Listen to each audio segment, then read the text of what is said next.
পরে দেখাও ভালো পরে নেই যে কয়লার মতন লোকের ভালোবাসা দেখাও অন্তর দিয়ে বাসনা বন্ধু তোমার ভালোবাসার ধরন বালানো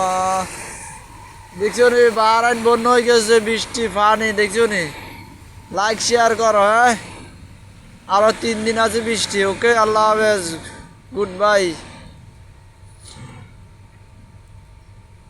বন্ধু তোমার ভালোবাসার ধরন বালা নয় উপর উপর দেখাও বালা নিচরে কয়লার মতো লোকের ভালোবাসা দিয়া অন্তর দিয়ে বাসনা বন্ধু তোমার ভালোবাসার ধরন বালা নয় বন্ধু তোমার ভালোবাসার ধরন বালা নয় লাইক শেয়ার করো বেশি বেশি ভাই আমারে সবাই ওকে আল্লাহ হাফেজ আসসালামু আলাইকুম ফেসবুকে ইউটিউবে টিকটকে আমারে পাইবে আমারে লাইক শেয়ার করবে ওকে ভাই সালামু আলাইকুম আল্লাহ হাফেজ গুড নাইট শুভ সন্ধ্যা ওকে আল্লাহ হাফেজ সালামু আলাইকুম